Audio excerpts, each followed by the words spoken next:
I don't know about you this morning, that I was truly blessed by that song. What do you say? It's a good reminder to know that Jesus' eye is on the sparrow. And if he watches over the sparrow, then surely he will watch over me. What do you say? It is such a privilege and an honor to be here today. I see so many of my good friends. When I was in Huntsville, there was a lady named Debbie, and she said to me, "Oshaine, there is a king coming from Malawi, and we need you to make sure that we welcome him right. He has put off his glory so he could study at Oakwood as a student." And it's so good to see you, Pastor Joseph, and your family. And also many of my schoolmates. I'm in the presence of many bishops and dignitaries today, and I feel so privileged. I see this is where the best of Malawi hide out. All right, and I'm so thankful. You know, I want to tell you this morning that I'm an honorary Malawian. You want to hear the story? Amen. And I'm going to tell you why. Because when I met Pastor Joseph, he invited me over to his house, and we had fufu in Sima. And I remember for the first time when I ate it, I wanted to go straight to sleep. Anybody know what I'm talking about? And when I first went to his house, you know, I'm westernized. I've been in America for a while, and I started eating it with my knife and fork, and everybody else was digging in with their hands. And so by the third time I got the picture, I threw away the knife and fork, and I started digging in with my hands too. Then they say, now you are true Malawian. So I'm so thankful to know that I'm amongst my people. And I'm so grateful for my brother Carville and Alex who are here to support me. And I want to tell you, and whenever my wife is in the building, I feel an extra ounce of the Holy Ghost. What do you say? So I want to just thank God for blessing me for better than what I deserve. My wife is my physical evidence of God's favor in my life. And so I'm so thankful for that today. I do believe we have a word from the Lord found in the book of Acts, chapter 1 and verse 9. And I just want to ask that you may stand to your feet, rise to your full posture as we read God's word this morning from the book of Acts chapter 1, verses 9, 10, and 11. And when you dare say, "Preacher, I got it." All right, that was a few people, so I'll just give you a few more seconds. Acts chapter 1 and verse 9.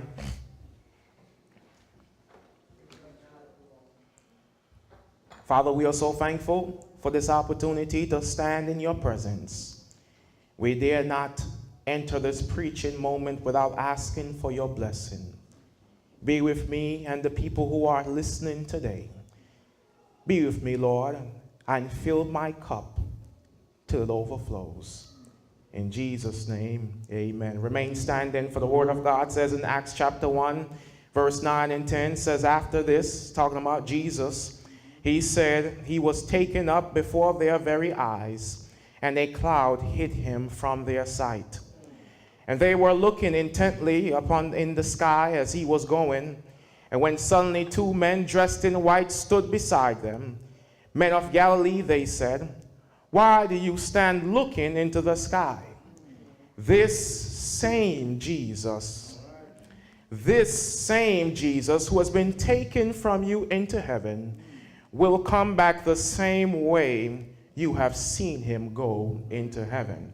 If you allow me this morning, I want to preach to you from a simple title called This Same Jesus. You may be seated in the presence of the Lord.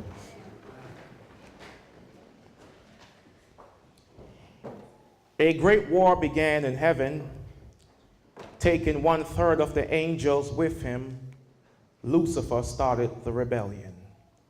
With the hopes of turning God's creatures against him, Satan came to earth to start a regime. Once a mighty angel who stood in the presence of God, now finds himself as an exile, a criminal, and fugitive. He was once the most honored angel in heaven, but now his honor has turned into shame.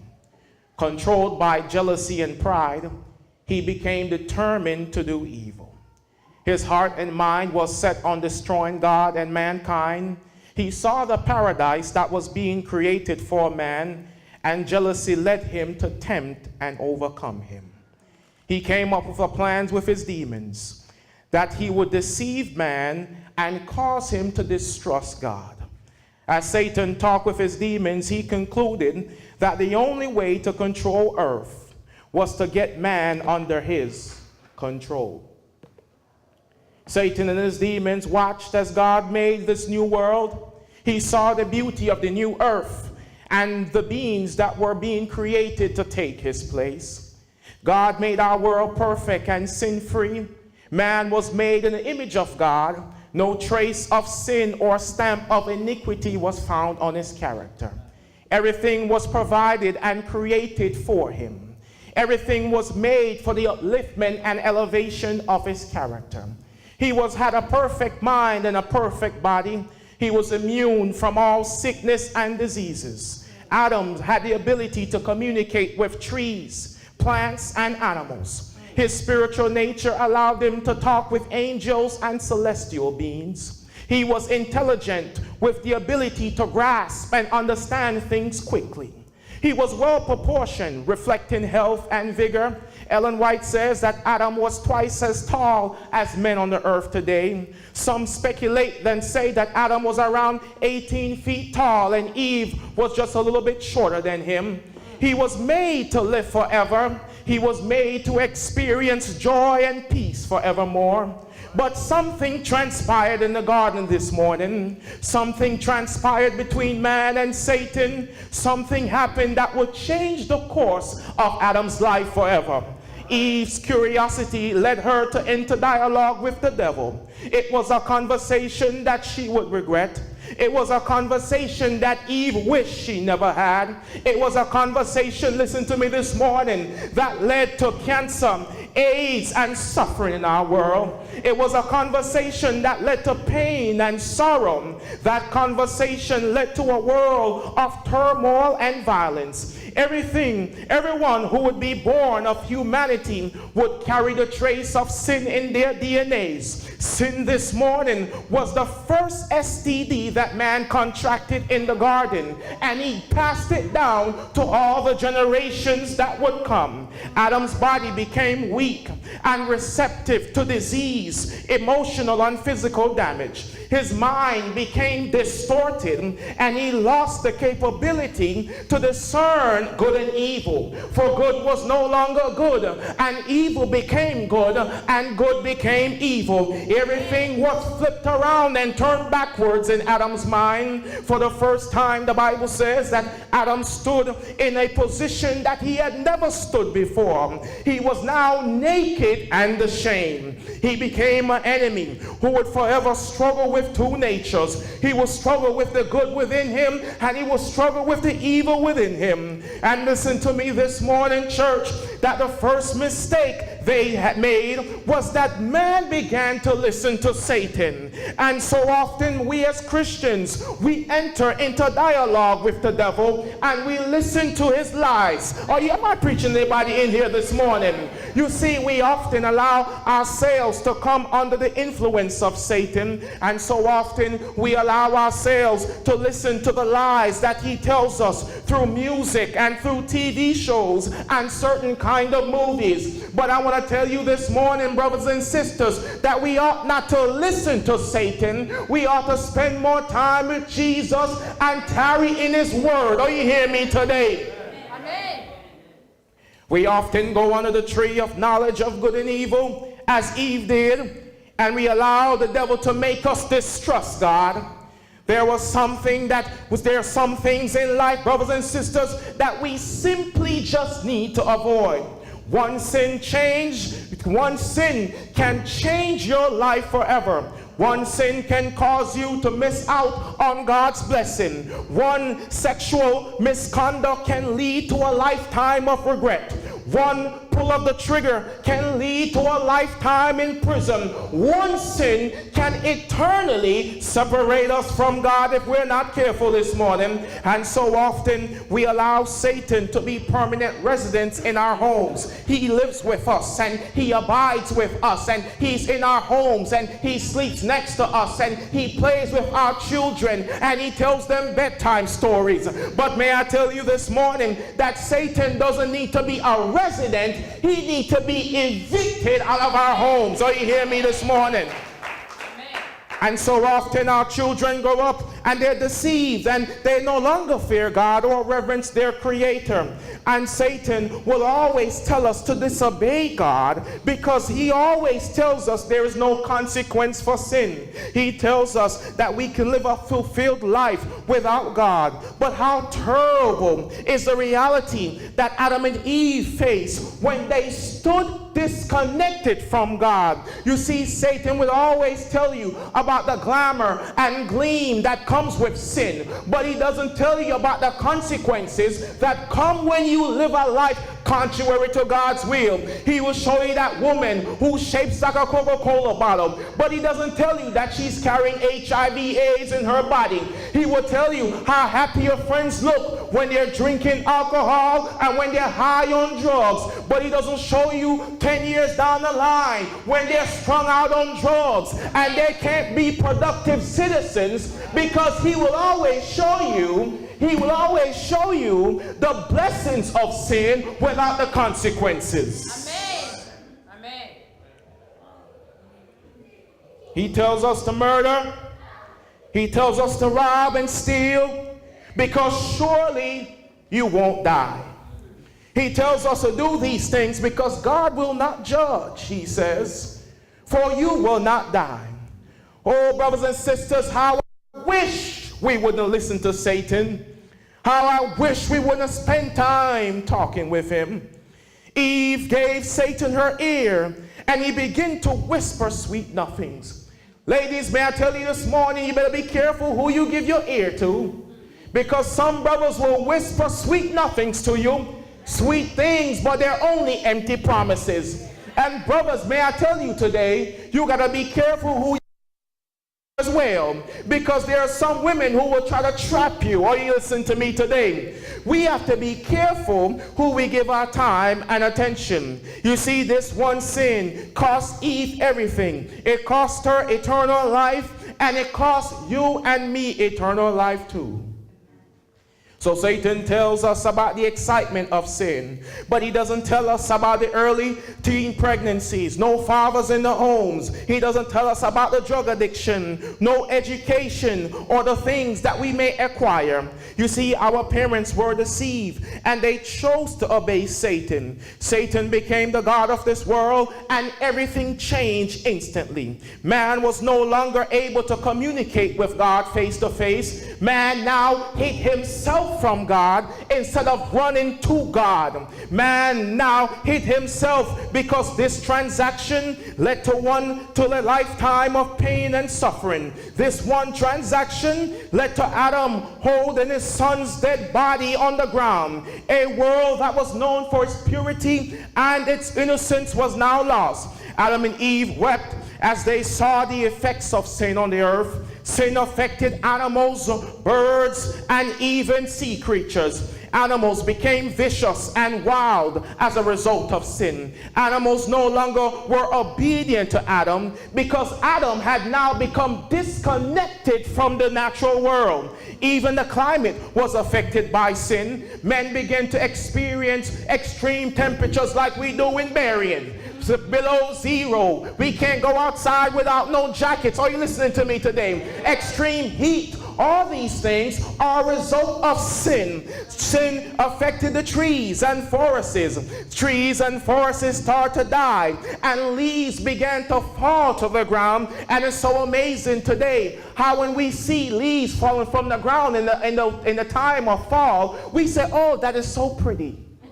But the reality is, when leaves are falling from the ground, it's a result of sin. Amen. Everything around them began to decay. Everything around them began to echo destruction. Everything around them began to rebel. Everything around them called out to God for help. Man was in need of serious help. He had been subject to the rule of Satan, and he was under a rule of a tyrant. He was under the rule of a slave master. Incidentally, Satan was the first slave master. He could not break free without special help. One sin separated them from God, and it cost them everything. We must take sin serious because sin is serious business. Now, may I tell you this morning, this is not a hopeless sermon, but sometimes in our Christian experience, we take sin too lightly and we take it for granted. Sin is so serious that Jesus had to die. Sin is so serious that angels weep when people turn away from God. Adam and Eve were no longer happy and holy. One decision led them to feel like sickness. One decision led to suicide bombings. One decision led to us becoming prideful and selfish. Jesus saw the human race and that they were lost and in need of help. But Jesus saw that he could restore and redeem man. Hallelujah. We needed someone to lift us up out of the pit in which we had fallen. And this is the gospel, brothers and sisters, is that God left his lofty throne and became incarnated and stepped into man's situation. When man sinned, I could see my sanctified imagination this morning. When man sinned, I could see when Jesus told the angels that he would die. I could see the angels coming and prostrating themselves. Lord, we will die for you. We don't want you to die. But Jesus told them, no, it can't be an angel. And brothers and sisters, may I tell you this morning, it could not be an angel, neither could it be another man. It needed to be God himself to take us out of this mess. So you hear me today? God was the only one who could fix this sin problem. God was in Christ reconciling the world. For Isaiah says that he would become a man of sorrow. He would be bore our griefs and sin. Jesus, who knew no sin, became sin in order to save us. By his wounds, we are healed, the Bible says. Every time, brothers and sisters, we sin and we do things deliberately against God, we should think about what it cost him. It cost God everything. It cost him the blood of Jesus. God had to die in order to save man. God was in Christ reconciling the world. So Luke tells us this morning that Jesus comes on the scene with his disciples. He comes on the scene and he rose up on the shore of the Jordan. He came to be baptized, not to be baptized for himself, but to give us an example and for those who can't do it. Jesus came down and he saw people dying. Jesus, while he was on earth, he saw people sick and dying of AIDS. He saw people dying from cancer. He saw people dying from brain tumors, and he came down to heal them. While he walked through the streets of Nazareth, one touch and people were being restored. One touch, people were being healed. With one touch, people were being renewed and being recreated in the image of God. Jesus saw the crimes that pervaded the streets of Nazareth and Jerusalem, and Jesus sees the crimes that pervade our streets today. He sees the crimes in Chicago, New York, and D.C., and Jesus is concerned. He saw how Satan had a hold on humanity. So the Bible says when Jesus came, he came out of Nazareth. And if you remember the text, the Bible says, can anything good come out of Nazareth? But when Jesus came out of the ghetto, he came out preaching. Are you listening to me this morning? And I want to tell you, it doesn't matter where you come from. Some of us have come all the way from Africa. But when Jesus calls you, he calls you to do something mighty. Some of us has come from the Caribbean, and we don't know how we came to America. But when God's hand is on your life, even if you're in the depth of hell, he can guide you to where he wants you to be. Are you hearing me today? And people were surprised, because how could this ghetto kid come up on the scene? And when he came up, the Bible says he came out of Nazareth, he came out preaching, he came out teaching, elevating, uplifting, restoring, enriching. He came out promoting, helping, strengthening, and empowering. It doesn't matter where you're from. When God is with you, who can be against you? Are you hear me today? For the Bible says that because he was so influential, they persecuted him. They persecuted him, and he even was betrayed by a disciple. They plotted and waited for an opportunity to kill him. I want to tell you this morning, brothers and sisters, if you hear me this morning, that the worst kind of betrayal is the betrayal of someone who is close to you. Oh, you're not with me this morning. I said the worst kind of betrayal is not to be betrayed by a distant friend, not to be betrayed by somebody you don't like, but to be betrayed by a friend who you hobnob with, who you went to school with, who you went to seminary with. To be betrayed by someone who is close to you is the worst kind of betrayal. And Jesus came down from heaven. He was the King of Kings and Lord of Lords. Angels worshiped him, bowed down to him, and he subjected himself to be betrayed. People were jealous of Jesus because Jesus was getting the attention that they believed they deserved. Amen. And people will sometimes be jealous of you because they see God's hand on you, and they don't want you to get that attention they believe they deserve. But hear me this morning, I'd rather be with Jesus than to bow to Satan. I'd rather be persecuted, hated, beaten, killed, and be wrapped up and tangled up with Jesus than to be in king's palaces without him. Jesus told them that one would betray him from among them. Jesus told his disciples that he would die, but they didn't want to believe it. How could our Lord and Savior die, who is the King of Kings and Lords of Lords? They were so caught up in their ideologies and restoring the Jerusalem on earth that they missed the messages that God was trying to give them and prepare them for. So the Bible says that Jesus was betrayed. And sometimes in life, brothers and sisters, we must hold on to the promises that God has given us. Why? Because the promises of God are to help us to be sustained in moments of difficulty. You hear me today? So Luke chapter 22 tells us that they plotted for him. He went before the high priest and those who wanted to kill him.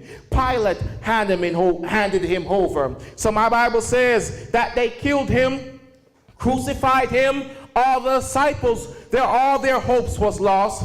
They thought that he would not rise. But the problem is that they forgot the promises that Jesus had given them. And brothers and sisters, can I tell you this morning that Jesus had given us some promises too. He promised you and I that he will never leave us or forsake us. He promises that he is a friend that sticks closer than a brother. He promises that he will protect you from behind. He will protect you from in front and from both sides. Jesus promised us that if we are faithful, we will have a crown of life. We will be with him forever in glory. Jesus has made us some promises too. Are you hear me today? But how often we forget God's promises as soon as we are in the face of trial and adversity.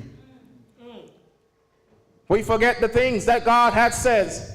But Jesus promises that no weapon formed against us will prosper. But Jesus says, don't lose heart, because I am the way and the life, because I won't leave you as orphan, Jesus says. So Jesus told the devil, listen, I'm going to go down into this tomb, but on the third day, you better pack your bags, because I'm going to give you an eviction letter. So Satan and his demons said, no, we can't give up our planet. So Jesus was in the tomb. So soldiers surrounded him. Demons surrounded him. People were there hoping that he would not rise. But the Bible says on early Sunday morning, an angel came down faster than any car man could make, faster than any lightning could flash. The angel came down so fast that the earth shook and trembled. And when the earth shook and trembled, the angel said, Son of God, rise, because your Father calleth thee. And when Jesus got up, he kicked the tomb down, told Satan, here's your eviction letter. Now get out of my planet. Hallelujah. Thank you, Jesus. And when Jesus got up, he came up with all power in his hands. But when Jesus got up, hear me this morning, he came up conquering sin and death. He came up with the keys of Hades in his hands. After Jesus had been risen from the dead, he met with his disciples in the upper room. He spoke with them and ministered to them. And the Bible says on his last day on earth, they watched with him and they talked with him. But they saw Jesus now descending up into heaven. And while Jesus is descending up to heaven, the story would have been so sad if it ended there. But the story tells us that Jesus now, while he's up going up into heaven, two men dressed in white come down, and they told the disciples the rest of the story. They said, Men of Galilee, why stand ye gazing in the sky? For this same Jesus who has been taken from heaven, who has been taken from you into heaven, will come back the same way when he comes again. And I'm so glad, brothers and sisters, the angel told the rest of the story. I'm so glad that the angels told us that he will come and he will not tarry. The angels told the story that Jesus will come again. This same Jesus who woke you up this morning, he will come back again. This same Jesus who put food on your table and clothes on your back will come back again. I said, this same Jesus who healed your body, brought you to the USA, made you go through school, provided for you. Are you listening to me today? This same Jesus who cast out demons and healed a leper, who fed the 5,000, raised people from the dead. This same Jesus walking in the city of Nain, saw a funeral train coming and told the boy, get up off that bed and go back to your mother. This same Jesus who told Lazarus, get up out of that tomb, Lazarus, because you still got work left to do.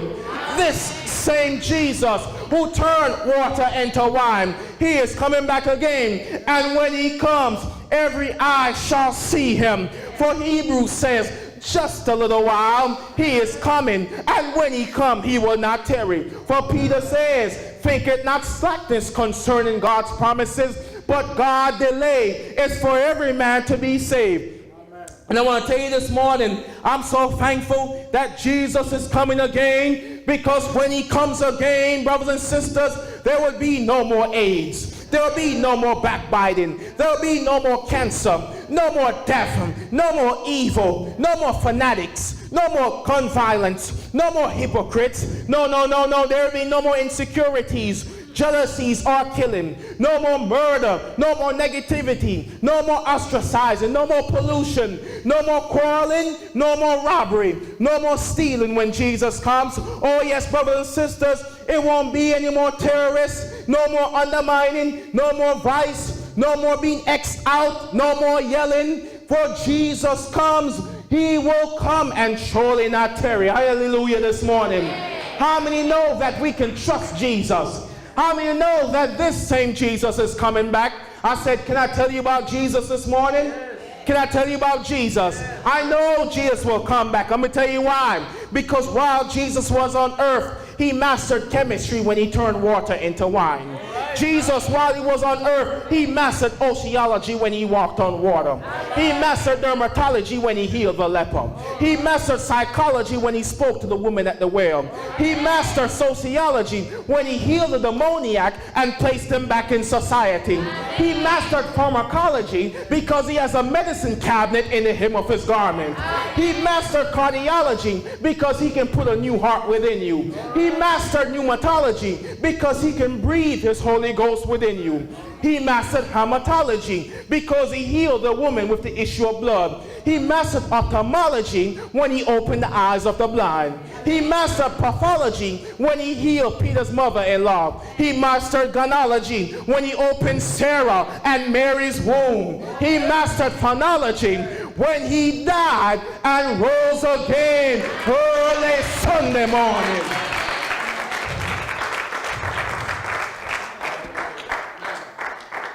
How many know we serve an awesome God?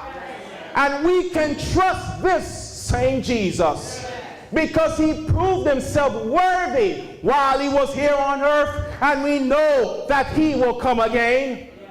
And I look forward to it, brothers and sisters. Well, one day I will no longer have any knee aches. Are you listening to me? I ain't going to tell you my age, but I'm already starting to feel pain in my body. And I know when Jesus comes, my pain is going to go away. Are you hearing me? I look forward to the day when I can run and not get tired, fly and not get weary. I look forward when I can read and do things and not get tired. Oh, brothers and sisters, we have to look for Jesus coming again. This is a great hope that we have. He that shall come will come and not tarry. If you were blessed today by the word, I want to invite you to stand. And if you want to go further and say, Lord, I want to rededicate my life to you because I know you're coming back and I don't want to be left behind. That's your prayer today. Bow your heads as I pray for you. Father, we're so thankful to know that you are coming again. And when you come, we will be changed in a moment, in the twinkling of an eye. We shall be changed. Thank you, Father, for the promises that you have given us and for not allowing us to stay in this sin problem. But you have made a way through Jesus that we can be reunited and live in Eden again. Thank you for not letting the story end so bitterly. But we have hope because Jesus is our hope. And we thank you, Lord, for making a way for us today. It is in Jesus' name we pray. Let the people of God say, Amen. Amen.